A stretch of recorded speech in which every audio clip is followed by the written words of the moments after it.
with White Sox rookie Colson Montgomery. Colson, I know you haven't played a ton of games in this ballpark just yet, but we saw the longest ball hit at Wrigley Field yesterday, 452 feet home run by you. Were you trying to hit the ball that far, or did it just happen? Yeah, I don't know. I wouldn't say that I was trying to hit it that far. My plan and approach when I go up to bat is, try to be as easy and loose as possible. And I feel like when I try to hit the ball that far, I usually swing and miss. So I was kind of just going up there, and I had a plan.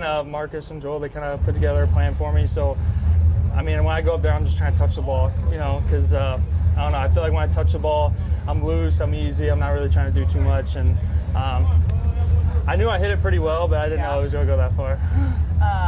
Did you come back to a phone full of like a ton of messages from your family and friends after that one? Yeah, all my friends, they were saying it was a bomb and things like that. And my dad talks to me about everything, so he was doing all the stats of people saying it was the farthest one since whenever. So I don't know. I don't really look into it that much. But you got a dad that does for you. Exactly. My dad does all that for me. Before we get into just the nitty-gritty of baseball, you were a two-sport athlete in high school, or multi-sport athlete? Three. I was three. Okay. I played football too. Football too? Okay, yeah. So football, baseball, and basketball. And I heard you excelled at basketball. How did the basketball skills help you now in baseball?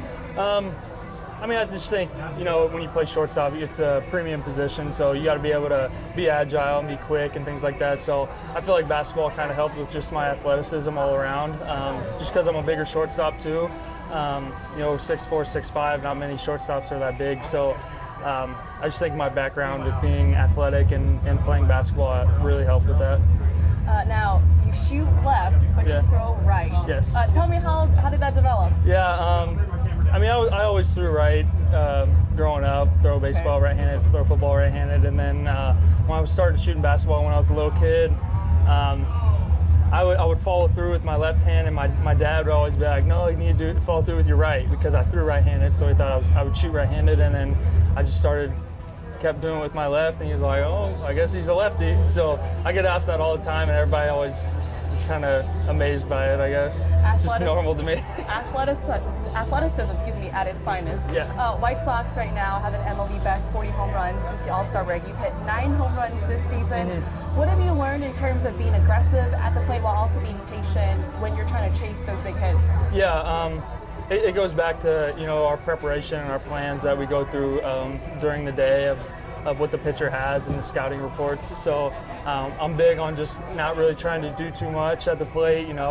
Whatever the game presents. If there's the time where I need to get a guy over or get a guy in, that's really all I'm focused on. And I just feel like when I just don't really try to do too much, good things happen for some reason, but usually everybody think it's like when you try to do things, that's usually when it's worse. So this game's a game of failure too, so you gotta be okay with little wins of, you might get out, but it's whatever to help the team win. What have you learned about the game since making your major league debut? Made you learn it's a game of wins and losses too? Yeah, I think the biggest thing that I've learned since being up here in the big leagues is priority number one is winning tonight.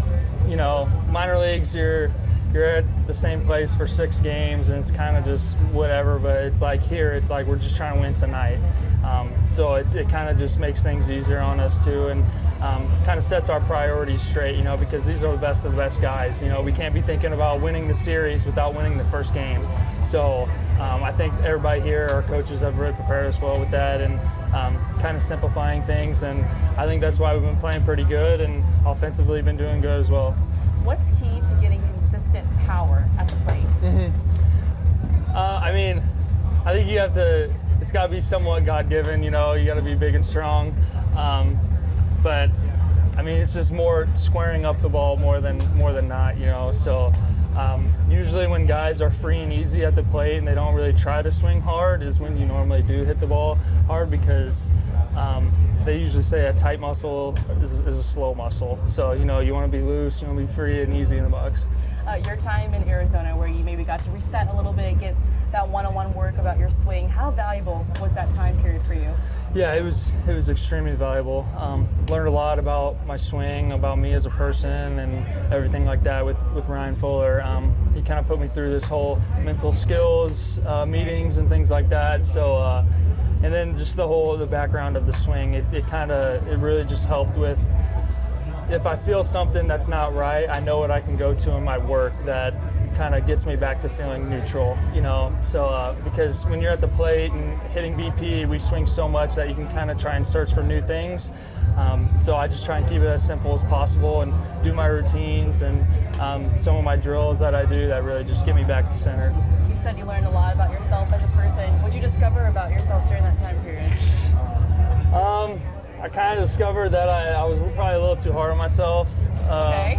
With, you know, in the minor leagues, I guess you could say I was thinking I was here when I was in Charlotte, you know, other than just being in the moment and being where I was at. So that was probably one of the huge things, is I was looking too far ahead of when my debut would be, what would I do in my debut, just things like that, and it would just go into, you know, not worried about, all right, what am I doing tonight in Charlotte? Like, what the game tonight in Charlotte, or my routines and my preparation, where I'm at physically, you know. So I just think I learned a lot about that, of just being in the moment and being present. Yeah, how did you learn about being more present? Was that time in Arizona really the time frame that really turned things around for you? Yeah, it was, because, you know, I got pulled from the season. Like, all my boys were in Charlotte playing and grinding away and, you know, chasing their dreams of getting to the big leagues, and I was in Arizona. Yeah. You know, I was in Arizona, wasn't playing, was just hitting in the cage all the time. So it could have been easy for me to just kind of shut down and, you know, feel bad about myself and things like that. But Fuller and all the front office guys here too, they've just made it a point of emphasis how much they believed in me, and that, like, this isn't a bad thing. This is because we believe in you, and we just want to get this right, and we know what you're capable of.